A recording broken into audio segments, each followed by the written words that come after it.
Tuhan bersamamu dan bersama rohmu. Inilah Injil suci menurut Matius. Dimuliakanlah Tuhan. Sekali peristiwa, Yesus membawa Petrus, Yakobus, dan Yohanes saudaranya.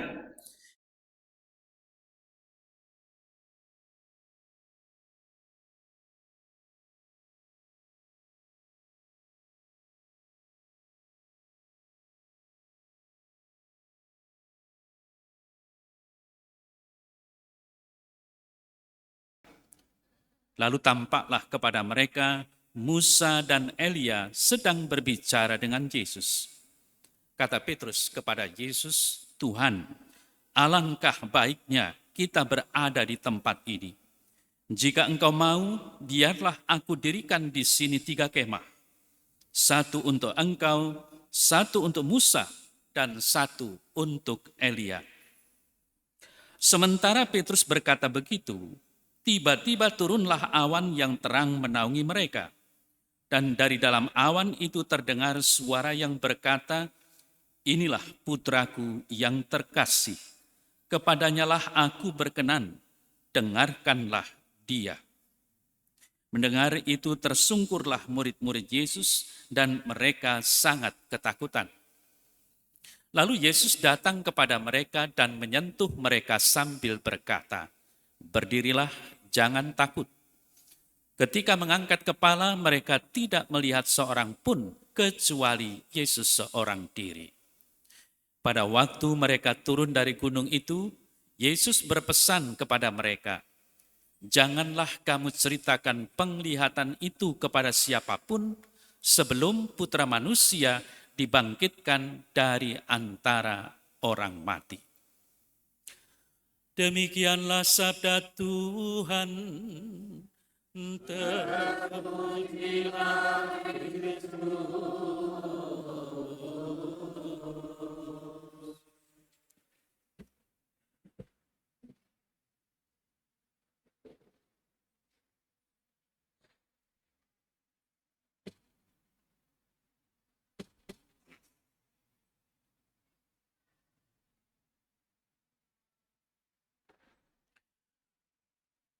Saudara-saudari yang terkasih dalam Kristus Yesus. Pada tahun 1983, pada bulan Juli, saya berorientasi di paroki Teluk Betung ini. Pastorannya masih di atas. Tentu umat tidak sebanyak sekarang. Tetapi saya merasa yakin bahwa sejak saat itu sampai sekarang, pasti banyak umat yang sudah meninggal dunia. Atau mungkin juga ada yang sudah berpindah tempat. Mudah-mudahan masih Katolik. Tetapi ada juga yang pindah gereja. Lalu ada juga yang meninggalkan gereja. Ada juga tidak sekedar meninggalkan gereja, tetapi tidak percaya lagi kepada Tuhan. Apakah jumlahnya banyak? Tentu ini harus disurvei lebih dahulu. Tapi yang jelas pasti ada. Nah, saudara saya yang terkasih, kita mengikuti Kristus diawali dengan baptisan. Kita semua dibaptis dan kita tahu apa artinya baptisan itu. Kita disatukan dengan wafat dan kebangkitan Kristus. Atau dengan kata lain, kita disatukan dengan Kristus itu sendiri yang telah menderita dan bangkit. Nah, lalu saudara terkasih, dengan peristiwa itu kemudian dalam kehidupan kita sebagai orang-orang Kristen, tentu pusat kehidupan kita bukan diri kita, melainkan Kristus. Ya. Nah, lalu dalam pengalaman hidup, bisa jadi kita mengalami seperti orang-orang yang saya sebutkan tadi. Mungkin pernah kita merasa kecewa, mungkin kita pernah merasakan bahwa kehidupan ini kok tidak membahagiakan. Lalu mungkin juga kita berpikir, lebih baik saya pindah agama, atau pindah gereja, atau tidak lagi ke gereja. Karena apa? Karena kesulitan di dalam hidup yang kita alami ini. Nah, lalu kita bertanya secara kritis, sebenarnya apa sih kita ini menganut suatu agama, apalagi menganut agama Kristen? Kalau hidup kita tidak bahagia, kalau dalam kehidupan ini kita menderita. Saudara saya terkasih, jawabannya justru apa yang tadi kita dengar bersama. Bagaimana Petrus, Yakobus, dan Yohanes yang diajak oleh Yesus ke Gunung Tabor dan di mana Yesus berubah rupa, menampakkan kemuliaannya. Lalu reaksinya apa? Tuhan, betapa bahagianya kami berada di tempat ini. Jika engkau mau, biarlah kudirikan di sini 3 kemah, 1 untuk engkau, 1 untuk Musa, dan 1 untuk Elia. Ini reaksi spontan dari Petrus. Mengapa Petrus bereaksi demikian? Atau Petrus mewakili 2 yang lain? Atau Petrus mewakili semua para rasul? Karena selama menjadi pengikut Yesus kurang lebih 3 tahun, mereka juga bertanya-tanya apa yang mereka cari sebenarnya. Yang jelas ketika dia mendengar ajaran-ajaran Kristus, ada yang cocok, ada yang tidak. Ketika mereka melihat kenyataan bahwa Yesus itu boleh dikatakan selalu disingkiri oleh orang-orang Farisi dan ahli Taurat, mereka merasakan juga. Apakah itu membahagiakan? Tidak. Tetapi justru ketika mereka mengalami bagaimana Yesus itu menampakkan kemuliaannya, mereka takjub. Mereka merasa senang, merasa bahagia, maka tidak mau lagi pergi dengan cara mau mendirikan kemah. 1 untuk Yesus, 1 untuk Musa, 1 untuk Elia. Untuk apa? Untuk merasakan kebahagiaan sukacita yang terus-menerus di dalam kehidupannya, bersama dan bersatu dengan Kristus. Nah, lalu pertanyaan kita adalah, apakah pengalaman ini juga akan menjadi pengalaman kita?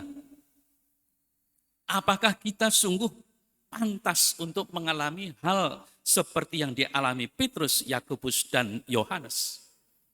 Saudara-saudara yang terkasih, pengalaman ini tidak memandang siapa mereka.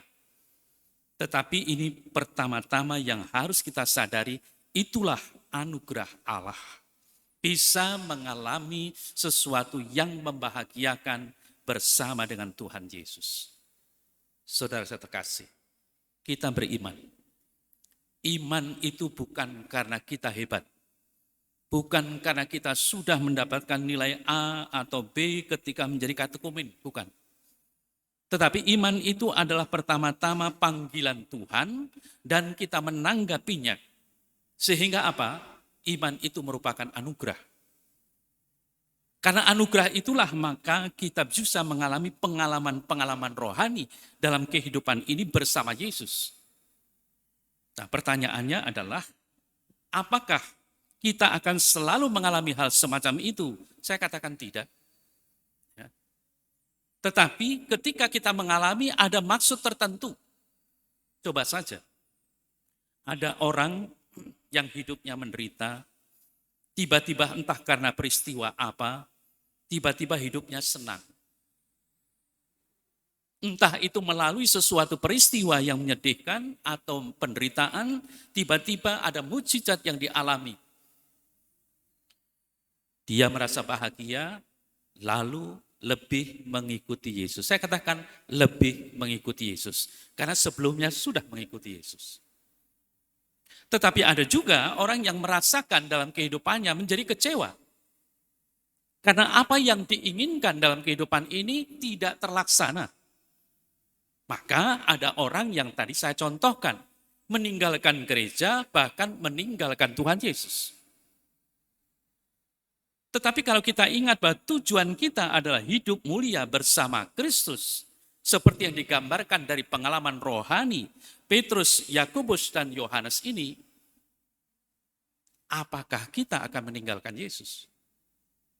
Saudara saya terkasih, tadi kita mendengar, sementara Petrus berkata-kata begitu, tiba-tiba turunlah awan yang terang menaungi mereka. Dan dari dalam awan itu terdengar suara yang berkata, inilah anak yang kukasihi, kepadanya lah aku berkenan, dengarkanlah dia.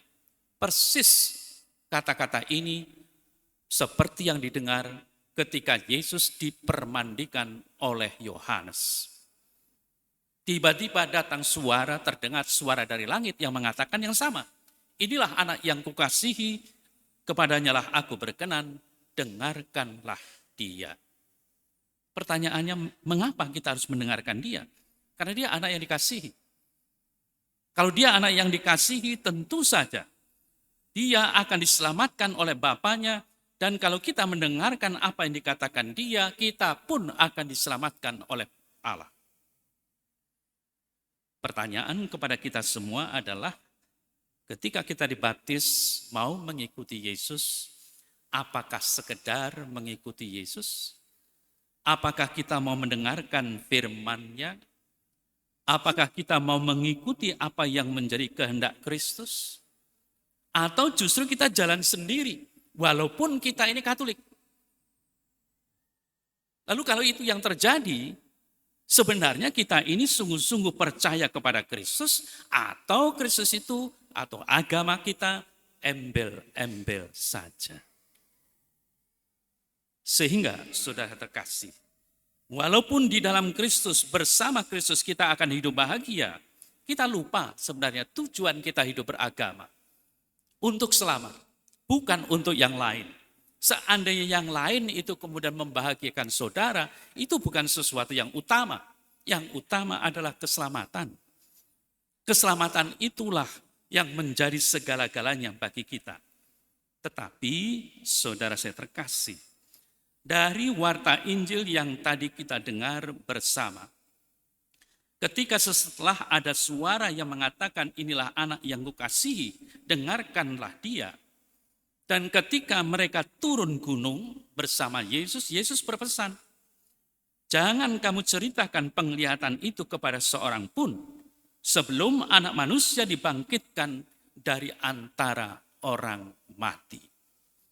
Saudara-saudari yang terkasih, kalau kita mengikuti Kristus yang adalah Mesias, yang lengkap, bukan hanya Yesus yang mulia, di mana kita seringkali memuji Tuhan, haleluya, haleluya, Tuhan sudah mulia.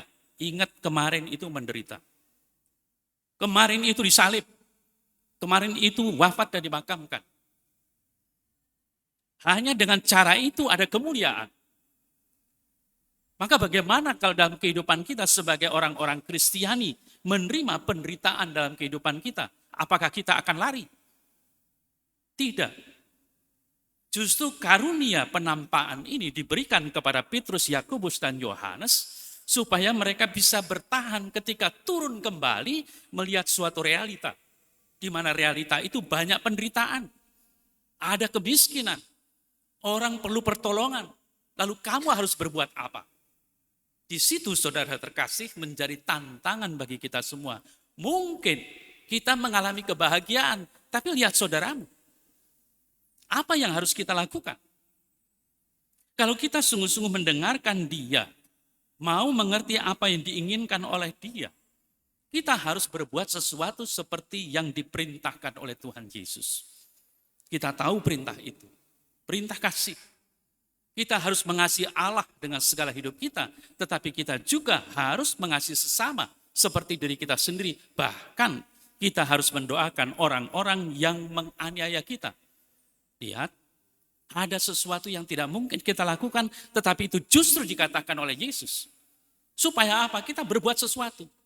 Nilai kasih yang lebih tinggi adalah nilai kasih yang sesuatu yang sebenarnya tidak mungkin kita lakukan. Tetapi karena di dalam Kristus kita bisa melakukannya. Mencintai orang-orang yang membenci kita. Saudara terkasih, memang ini sebuah tantangan. Tetapi tantangan itu bukan kita hindari. Melainkan harus kita atasi. Nah, kalau kita atasi berarti kita harus berkemampuan. Apakah kita sanggup? Permasalahannya bukan sanggup atau tidak sanggup. Pertama-tama adalah mau atau tidak mau. Karena banyak orang belum apa-apa sudah tidak mau. Itu kenyataannya. Termasuk kita semua. Kalau kita ditantang. Nah, kalau kita mempunyai kemauan, persis seperti Bunda Maria. Bunda Maria mempunyai fiat, aku ini hamba Tuhan. Terjadilah padaku menurut perkataanmu. Apakah Maria mampu? Tidak. Hanya Tuhan yang bisa memampukan Maria. Maka dia mengatakan, aku ini hamba Tuhan. Dia seorang hamba, di mana tuannya tidak lain adalah Tuhan. Karena dia mengerjakan apa yang dikehendaki Tuhan, maka disebut dia adalah orang yang berbahagia. Apakah hidupnya bahagia? Tidak. Jadi dia menerima kabar malaikat Tuhan, sampai dia menyaksikan anaknya di tiang gantungan salib, dia menderita. Tapi mengapa disebut berbahagia? Karena dia sebagai hamba bisa menjalankan dan menerima apa yang dikehendaki Tuhan. Coba bayangkan kalau kita, sanggupkah kita? Kita yang mengaku diri sebagai murid-murid Kristus zaman sekarang ini. Apakah kita berani mengatasi permasalahan kita dengan iman kita? Atau justru kita akan lari? Kita akan meninggalkan Kristus. Mungkin pindah gereja yang lebih nyaman. Saudara terkasih, sekali lagi, ini tantangan bagi kita. Maka dalam peristiwa kita merayakan pesta Yesus yang menampakkan kemuliaannya ini mengingatkan kita akan tujuan akhir kita, keselamatan. Dan keselamatan itu adalah segala-galanya bagi kita. Ingat beberapa hari yang lalu atau minggu yang lalu, kita selalu saja disodorkan dengan perumpamaan tentang harta benda yang terpendam, mutiara yang indah, lalu bagaimana reaksi orang yang menemukan. Menjual segala-galanya hanya untuk memiliki itu. Itu gambaran kerajaan surga. Dan itu yang menjadi keinginan kita. Tidakkah dalam doa Bapa kami yang kita ucapkan setiap hari, setiap saat, datanglah kerajaanmu. Nah, maka dari itu, saudara terkasih, mari. Dalam peristiwa di mana kita merayakan pesta, Yesus menampakkan kemuliaannya ini, hendaknya membangkitkan semangat kita untuk tetap percaya kepada Kristus, walaupun kita dalam situasi apapun termasuk penderitaan. Kalau kita sungguh percaya, Tuhan yang akan berkarya dalam kehidupan kita ini. Dialah yang akan tetap menyelamatkan kita, sehingga tujuan akhir kita sebagai orang beriman, Kristiani ini sungguh-sungguh tercapai. Kita semua akan menerima keselamatan yang datang dari Allah. Amin.